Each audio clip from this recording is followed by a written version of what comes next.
All right, let's talk about stress. We all have it, right? It's just a universal part of being human. But what if I told you it doesn't have to be this constant battle, that you can actually change your relationship with it and totally change how it affects your life? So let's kick things off with a big question. Is stress the enemy, or could it actually be a companion? Now, the answer is a little more complicated than you'd think, because stress isn't just one thing. It really has two completely different faces. Yeah, you could say stress kind of has a split personality. On one side, you've got good stress, that little jolt that gets you focused and ready for a big challenge like a presentation or a deadline. But the real problem kicks in when that alarm just never shuts off. That's when we're talking about chronic stress, and that's the kind that just slowly, gradually wears you down, body and mind. Okay, so how can you even tell when that alarm is stuck on? Well, the first step is to get really good at listening to the signals your own body is sending you.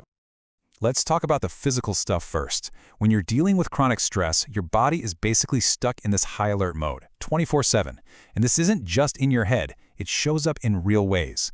We're talking about those tension headaches that just won't go away, or your heart racing for what feels like no reason at all, or maybe your sleep is a total mess. All of these, that's your body trying to get your attention, telling you something's up. And then, of course, there's the emotional side of things. I mean, does any of this sound familiar? Getting super irritable over tiny little things, feeling trapped in this endless loop of worry, or just that deep, draining mental fatigue that feels, well, hopeless sometimes. It's so important to see these for what they are. They're not just bad moods. No, they're classic signals of chronic stress. You know, stress is also super sneaky in how it changes what we do, our habits. You might find yourself reaching for that extra cup of coffee, or 3, or maybe your appetite is all over the place. Suddenly, you're bailing on plans with friends you'd normally love to see. Even just trying to concentrate on one simple thing can feel like climbing a mountain. These are all the little behavioral footprints stress leaves in its wake. So, where is all this stuff coming from? Well, if you look at the common causes, it's life. It's work pressure, it's our relationships, money problems, health issues, not having enough downtime. If you're sitting there nodding your head to any of this, trust me, you are so not alone. Okay, I know. Hearing all that laid out can feel pretty heavy, maybe even a little overwhelming. But here's where we pivot. This is the most important part of this whole conversation. You are not powerless here. You are absolutely in control. All right, so how do we actually take back that control? We're going to build what I like to call your personal stress toolkit. And listen, we're not talking about some massive, complicated life overhaul. These are simple, powerful, practical things you can literally start doing today. First tool in the kit, one of the fastest ways to hit the brakes on your nervous system, the 4-7-8 breathing technique. It's so simple. You just breathe in through your nose for a count of 4, hold that breath for 7, and then exhale slowly through your mouth for 8 seconds. Seriously, just doing that a couple of times sends a powerful signal to your brain telling it, hey, we can calm down now. It's basically a little reset button you can use anytime, anywhere. Next up, get moving. And hey, I'm not telling you to go run a marathon tomorrow. We're talking about a simple 20-minute walk. That's it. Just doing that can lower your stress hormones, stuff like cortisol, and it releases endorphins, which are your body's own natural feel-good chemicals. All right, here's the number I want you to burn into your brain.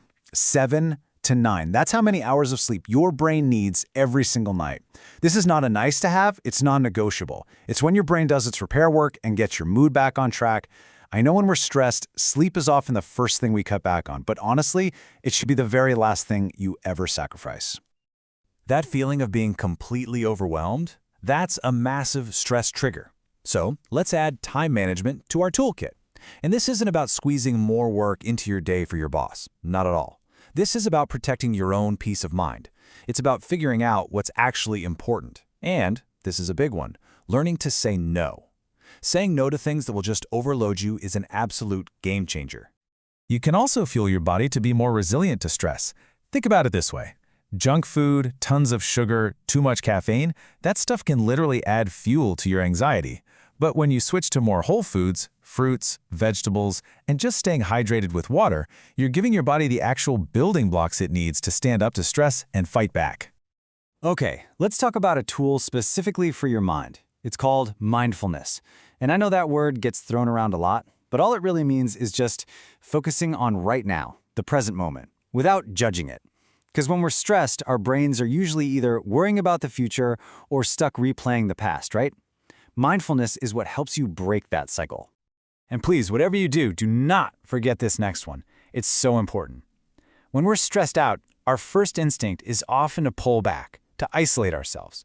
But loneliness is like pouring gasoline on the fire of stress. It just makes everything so much worse.